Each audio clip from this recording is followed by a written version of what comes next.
আপনারা শুনছেন হিমাদ্রি কিশোর দাশগুপ্ত রচিত সন্ধ্যা দ্বীপের সোনার ড্রাগন, স্পন্দন দাসের কণ্ঠে। টেবিলে ম্যাপটা ধরে হেরম্যান বললেন, এ দেশটায় প্রায় 14,000 দ্বীপ। ভারত মহাসাগর ও প্রশান্ত মহাসাগরের মধ্যে তা চন্দ্রকলার মতো ছড়িয়ে আছে। এর মধ্যে 6,000 দ্বীপে মানুষের বসতি আছে। এখনও বহু এমন দ্বীপ আছে যেখানে আজও মানুষের পায়ের ছাপ পড়েনি। এরপর তিনি সুদীপ্তকে বোঝাবার জন্য ম্যাপে আঙুল চালাতে চালাতে বললেন, এই হল সুমাত্রা, জাভা, জাকার্তা, আর এটা হলো গিয়ে বালি। বালির পূর্ব দিকে এই ফ্লোরেস দ্বীপে রয়েছি আমরা, পূর্বে কোমোডো আইল্যান্ড, আর চারপাশে আছে রিনকা, গিলিমোটাং, গিলিডাসামি ইত্যাদি। এ সব কটা দ্বীপেই পৃথিবীর বৃহত্তম গিরগিটি বা কোমোডো ড্রাগনের দেখা মেলে। স্থানীয় লোকেরা ওদের ডাকে বুয়োজি দারাত বলে, অর্থাৎ স্থল কুমির। সুদীপ্ত বলল, কোন দ্বীপে যাব আমরা? ম্যাপে চোখ রেখে হেরম্যান বললেন, আমরা যাব কোমোডো দ্বীপের 80 মাইল দক্ষিণে একটা দ্বীপে। কোমোডোর মতো ওটাও সুন্দা দ্বীপমালার অংশ, একদম প্রান্তভাগ। ওই দ্বীপ খুব বড় নয়, ম্যাপেও নেই। সুন্দাধিবররা বলে ওরা দ্বীপ। ওরা কথার অর্থ হল গো সাপ। কোমোডো ড্রাগনকে ওরা বলেও ডাকা হয়। ওরা দ্বীপ জনমানবহীন, তাই মাছ ধরার নৌকো ওর কাছে যায় না। ওখানে নাকি প্রাচীন ভূতেদের বাস। দ্বীপের ভিতর থেকে ঘণ্টাধ্বনি ভেসে আসে। হেরম্যানের কথায় সুদীপ্ত বলল, ভূতের দ্বীপ যখন আমরা সেখানে পা রাখলে আপনার সোনার ড্রাগনও ভূতের মতো মিলিয়ে যাবে না তো? সুদীপ্তর কথায় গম্ভীর হয়ে গেলেন হেরম্যান। বললেন, তুমি ঠাট্টা করছো? এই যে কোমোডো ড্রাগনের কথা গোটা পৃথিবী জানে, সেও কিন্তু একদিন গল্পগাথার পৌরাণিক প্রাণী বা ক্রিপ্টিড হিসেবেই পরিচিত ছিল।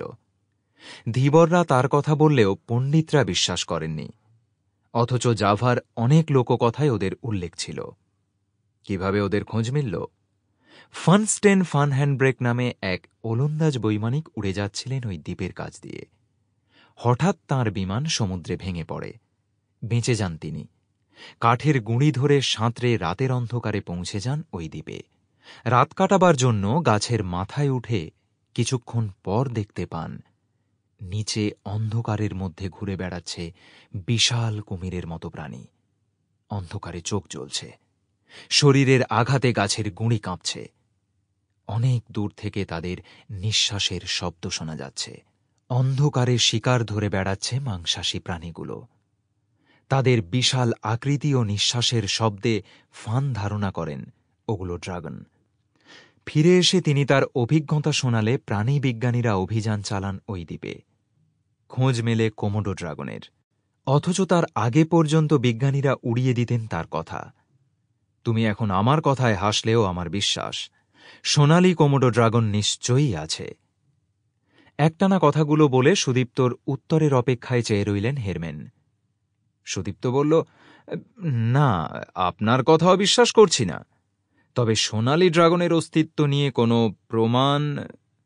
হেরম্যান বললেন, প্রমাণ বলতে এখানকার বেশ কিছু পৌরাণিক কাহিনীতে এবং সুন্দাধিবরদের লোককথায় এর উল্লেখ আছে। এদের অনেকে দেখেছে বলে দাবিও করে। দুজন ভিনদেশী লোকের কথাও বলি। শেষ খবরটা লন্ডন টাইমসের, বছরখানেক আগের। ইংরেজ প্রত্নতত্ত্ববিদ রিচার্ড বালি দ্বীপের পাশের নানান দ্বীপে ঘুরছিলেন প্রাচীন হিন্দু মন্দিরের ধ্বংসস্তূপ দেখার জন্য। ওরা দ্বীপে ওই প্রাচীন মন্দিরের কাছে এক ভগ্নস্তূপে শেষ বিকেলে একলা কাজ করছিলেন রিচার্ড। তার ইচ্ছে ছিল পরদিন মন্দিরে যাবেন। হঠাৎ ফোঁস শব্দ শুনে তিনি দেখলেন কিছু দূরে পাথরের আড়াল থেকে বেরিয়ে এসেছে বিশাল এক সোনালি কোমোডো। সাধারণত এরা দৈর্ঘ্যে 8 থেকে 10 ফুট হয়, ওজন 70 থেকে 100 কেজি। কিন্তু রিচার্ডের স্থির বিশ্বাস, সেই ড্রাগন ছিল কমসে কম 15 ফুট। হিংস্র দৃষ্টিতে তাকিয়েছিল তার দিকে। তার নিঃশ্বাসে উঠছিল ধুলোঝড়। তার আক্রমণাত্মক ভঙ্গি দেখে রিচার্ড চিৎকার করে উঠলেন। লোকজনও ছুটে এলো, আর তাতেই ঘাবড়ে গিয়ে মন্দিরের দিকে অদৃশ্য হল প্রাণীটি। এর একটু পরেই সন্ধে নামল। রিচার্ডের সঙ্গীরা ভয় পেল ড্রাগনের কথা শুনে। Sample complete. Ready to continue?